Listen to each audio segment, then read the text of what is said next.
Hey everyone, and welcome to this explainer. Let me ask you a quick question. Have you ever felt like you're just stuck on this endless treadmill of repetitive life failures? Like you keep running into the exact same toxic relationships, the same emotional roadblocks, or literally the exact same career hurdles, just over and over again?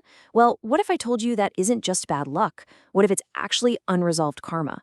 Today, we're unpacking a really fascinating and super practical 7-step formula from our source material, and it's designed specifically to help you break these frustrating cycles once and for all. So, let's get into it. Okay, let's dive right into this because we need to completely shatter the biggest myth out there. Karma is not a punishment, it is simply a repetition. I know we usually think of karma as this, like, cosmic penalty box, right?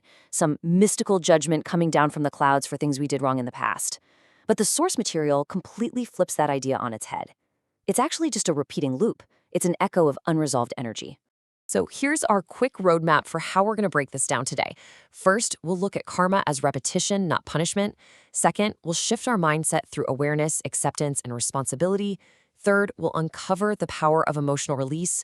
Fourth, we'll talk about changing behavior and shifting energy. And finally, number 5, consistency and how to actually outgrow your karma.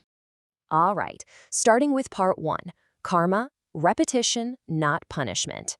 This is where we step away from those old abstract spiritual myths and really ground this concept into a tangible psychological and energetic reality.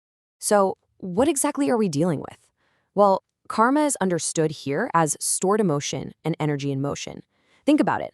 As humans, we are completely driven by our emotions, and when we suppress what we feel, that energy doesn't just, vanish into thin air. It gets trapped, it gets stored in the body. And according to the source, those suppressed feelings literally become a repeating karmic debt. They're the invisible engine causing your life patterns to repeat relentlessly until that underlying emotion is finally resolved. Moving right along to part 2, mindset, awareness, acceptance, responsibility. Before you can change your external reality and break this loop, you absolutely have to make some deep, fundamental mindset shifts internally.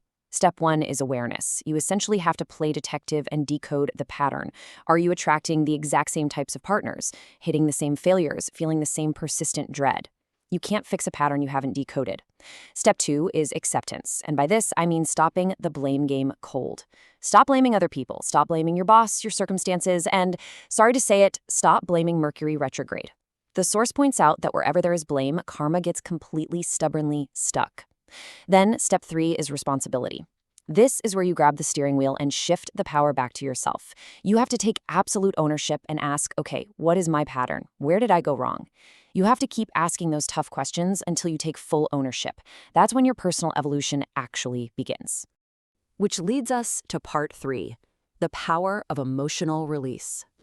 Now, I really want to slow down for a second here because we are transitioning to step 4 of the formula, and it is arguably the most crucial.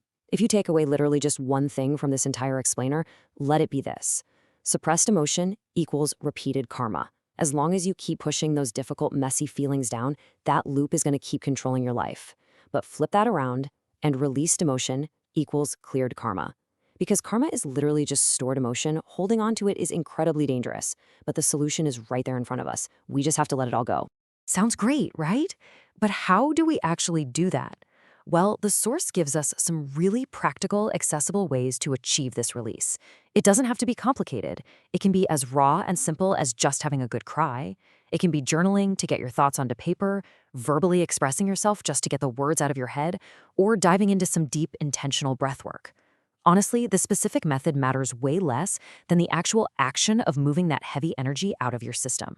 You have to actively process the stored energy to clear the debt. Next up, part 4, changing behavior and shifting energy. Once you've lifted that internal weight, we can start building some real energetic momentum. We're shifting from looking inward to taking actual external action. This brings us to step 5, which is all about behavior. You need to lay down firm personal boundaries and start making better choices. But listen, the absolute key here is giving different responses to the exact same triggers. Think about it. If someone triggers you and you react the exact same way you did 5 years ago, you're literally just rebuilding that same karma. You have to consciously choose a different reaction. Then, step 6 is about resetting your energy. This means practicing grounding, sticking with that breath work, or even using sound therapies and specific mantras to release that old resonance right out of your physical body. The source suggests that when you react differently and change your energetic output, you are quite literally creating a shift in your timeline. How wild is that? Finally, we arrive at part 5, consistency, outgrowing your karma. Okay, so doing all of this just one time isn't going to magically fix everything. And that leads us to the 7th and final step of the formula, consistency. Human nature makes us think that one massive, intense gesture will save us, right? Like, oh, if I just donate a huge sum of money, say a crore, all at once, my conscience will be clear. But does that one intense act release your karma? No, it absolutely does not. What actually shatters the loop is consistency. It's the daily, unglamorous work of energetic and emotional alignment. It's checking in with your boundaries, your breathing, and your reactions every single day. And that perfectly sets up this incredibly empowering takeaway. You don't just clear karma, you outgrow it. By actively changing your daily actions, processing those heavy emotions, and fundamentally shifting your energetic state, you aren't just wiping a cosmic chalkboard clean. You are literally rising above your old limitations. You're evolving into a new version of yourself that simply isn't a match for those old repetitive patterns anymore. It's like you outgrow the clothes that used to confine you. So, as we wrap up this explainer, I want to leave you with a pretty provocative question to chew on. Are you going to keep repeating the same hard lessons, holding on to that blame and frustration? Or are you going to do the daily, consistent work to truly rise above your karma? The entire 7-step framework is right here in front of you, but honestly, making that active choice is entirely up to you. Thank you so much for joining me to explore this fascinating material today, and I really hope this gives you the tools to start outgrowing your own patterns right now.